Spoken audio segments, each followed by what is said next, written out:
gusto nyo magpaawa, hindi ko alam. But I respect your decision. But kayo sa ilan lang naman, na paulit-ulit pline-play, sinasabi, sabi mo, i-on mo eh. Paano ko i-on? Kayo nagpatay.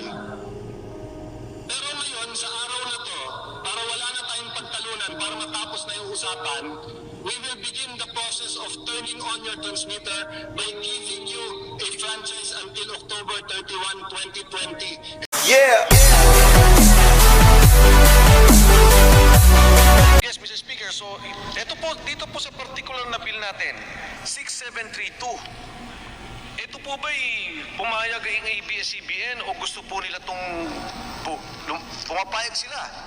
Nabigyan sila ng panahon, sumagot sa komite para sagutin yung mga patayang tanong tungkol sa kanilang prangkisa. Mr. Speaker, just to clarify, this bill was filed with no interference or influence from either ABS, from outside sources, private and public interest. The intention basically is for us, Congress, to have an impartial, comprehensive, extensive hearing to enable us to fulfill our constitutional duty to decide whether to approve or reject this franchise. So, hindi namin tinanong po ang ABS kung sino man, kung okay sa kanila to, because I think that is against the Code of Conduct of Public Officials, Mr. Chair. Well, Mr. Speaker, natanong ko lang po yan kasi kanina po si Speaker Alan, binanggit niya na nagkaroon ng temporary restraining order, hindi naman nilabanan, voluntary nagsara sila. Baka po dito sa bill natin, hindi po sila umatin dahil ayaw nila o hindi nila nagugustuhan yung 6 months na binibigyan natin silang pagkakataong sumagot. But having said that, Mr. Speaker, baka pwede namang ma-request sa ating honorable sponsor na yung ABS-CBN naman based on this House bill, magkaroon sila ng affirmative response na yes, they're willing based on this bill na pumapayag sila sa batas na to at pumapayag sila doon sa ating proseso ng pagdinig at paglilinaw sa mga issues tungkol sa ABS-CBN. Mr. Speaker, napaganda po ng punto ng ating kagalang-galang na representative ng anak kalusugan. I think I cannot answer for ABS or any government entity, but I think the fact that this Congress is willing to give them temporary permit to operate while we are hearing, I think is a positive development. It will enable them to air. It will enable the 11,000 employees to function and work. Again, we did this on our own decision. We were not asked or be influenced by anybody. We're just fulfilling our constitutional mandate that private bills shall originate exclusively in this House. May I interject, gentlemen? According to Section 7, acceptance and compliance. Acceptance of this franchise shall be given in writing to the Congress within 60 days from the effectivity of this act. Upon given such acceptance, the grantee shall exercise the privileges granted under this act. Non-acceptance shall render the franchise void. Thank you, Mr. Speaker. Definitely, once this franchise is approved, they have to either accept and comply. I think, but Mr. Speaker, the question of our honorable Congressman, my defensor is, will they comply or attend the hearings? I cannot answer for them, but I feel this is a positive development, and I think they're compelled to attend. Thank you, Mr. Speaker. Yun lang naman po yung gusto kong linawin dun sa... Kasi nga po maraming question din, Mr. Speaker. Is this a renewal? Is this a new franchise? And so on and so forth. Pero yun na po iniiwan ko na dun sa magiging puwang na 6 na buwan na pag-usapan yan. Pangalawa, Mr. Speaker, because of the constitutional provision, if I may read Section 11, no franchise certificate or any other form of authorization for the operation of a public utility shall be granted except to citizens of the Philippines or to corporations or associations organized under the laws of the Philippines. At least 60% of whose capital is owned by such citizens.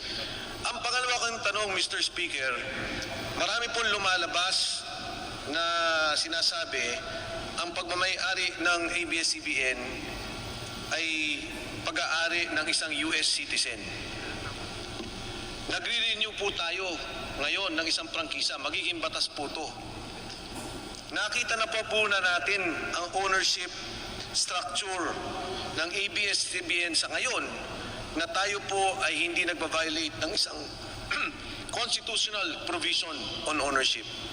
Batas na po ito, Mr. Speaker. Kahit sabihin po natin maghihiling tayo, may batas na po tayong papasukan, Mr. Speaker. Maganda talaga ang mga punto ng ating kasama because malino talaga sa Article 16, Section 11, the ownership and management of mass media shall be limited to the citizens of the Philippines.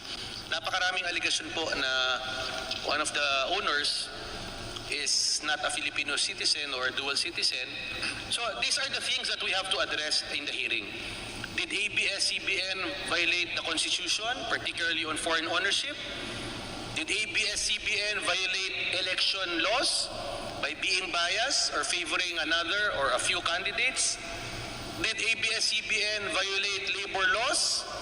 Napakarami pong nagkaso sa kanila sa husgado, from the lower courts to the higher courts. Ano po ang status? Did ABS CBN violate tax laws? Maraming nagsasabi that they set up another company to evade payment of taxes. So these are the things that have to be addressed, and I think yun nga sinasabi na yung punto na ng ating kagalang-galang na Congressman Mike, hindi po ito ma-resolve in one hearing, two hearing, three hearings. Kailangan impartial, extensive. Then siyempre, kailangan rin natin pasagutin ng ABS. Bakit nyo kailangan pagpatuloy? Bakit kailangan mag-run kayo ng franchise? Dapat sagutin po nila akusasyon and answer the questions rightfully, extensively. So tama po ang mga punto ng ating kagalang-galang na Congressman Mike Defensor. Kaya nga po final natin itong bill na to. Okay, for the record, Mr. Speaker, tinatanggap natin yung bill na to at sinusulong natin dahil ang presumption natin sumusunod to sa provision ng Constitution. May mga aligasyon at yun ang mga titingnan natin, Mr. Speaker. So, thank you, Mr. Speaker, for the reply of the sponsor. Yung huli na lang po, kasi nakalagay sa... Kasi yung akin po yung constitutional ownership, citizenship, at saka po itong pangalawa, ito pong 50 years lang ang deadline ng isang corporation na magkaroon ng prangkisa. Mr. Speaker, kanina ho, informally na pag-usapan po natin yan. Gusto ko lang po malaman kasi ang ABS CBN 1986, di ba po ba? So dapat, pero yung 25 years, dapat 1995. So Mr. Speaker, again, are we violating any constitutional provision to this effect dito po sa pag-aproba natin dahil sobra sa 50 years ang prangkisa ng ABS-CBN kung ito po'y aprobahan natin sa darating na panahon. Mr. Speaker, napakaganda talaga ng mga tanong ni Mike Defensor, Congressman. Precisely, kailangan talaga na extensive. Can you imagine yung mga constitutional questions ni Mike Defensor? Isa pang congressman pa lang yan. Can you imagine? How many more will raise issues like this? This is precisely the reason why we really have to have extensive hearings conducted, not influenced by outside sources. Because precisely, yung dalawang punto na ni-raise ni Congressman Mike Defensor ay valid. Did ABS violate the Constitution regarding ownership? May malinaw rin, they cannot have a franchise for over 50 years. So ito po mga bagay na kailangan marisolba. And hindi po madadaan to sa ordinaryong hearing, hindi po ito madadaan sa ordinaryong position paper. Dahil this is a question of law, particularly the Constitution. Thank you, Mr. Speaker. I know that the Rules Committee would like, because we already have a deadline, pero gusto ko lang sabihin, Mr. Speaker, for the record, alam nyo, first time nangyari ito ng Committee of the Whole tayo para ipasa ang isang batas. Sa isang banda ho, maganda dahil may problema tayong kinakaharap. Pero sa isang banda, ang dami nating problemang dapat talagang harapin. Mr. Speaker, nag-file po ako mismo ng bill. Taasan ng sweldo ng mga doktor at nurses. Dahil ngayon, marami na nag-imbita sa kanilang umalis ng bansa. Dahil nga sa nangyaring epidemya sa buong mundo, yung pandemic sa buong mundo. Meron ng bill, kasama ko po si Congressman Teves, pag-increase ng hazard pay ng mga LGU frontliners at national frontliners. Economic stimulus bills, nandiyan po si Congressman Stella, Kimbo, kasama po sila dyan, marami silang bill na pinapasa para palakasin ang ating ekonomiya. Yung improvement of facilities sa Department of Health, ang dami po natin problema sa ngayon na COVID talaga ang kinakaharap natin. And yet, ang Kongreso, para makumati itong problemang to, the Committee of the Whole tayo para gawin to. Mr. Speaker, again, I reiterate my point. We have so many priorities. Naipit lang talaga tayo. Yung ginawa ng NTC, mali talaga. At nag-file po ko ng resolution dyan.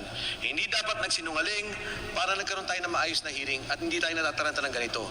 But if and when the priority will become COVID or ABS CBN, I'm sorry, Mr. Speaker, I will attend the hearings on COVID laws and COVID bills that is required by this country. Thank you, Mr. Speaker. Mr. Speaker, just a few comments. Magaganda talaga ang punto ng ating sinabi ni Congressman Mike. Nakakalungkot man sabihin, COVID bill, trabaho. Bounce.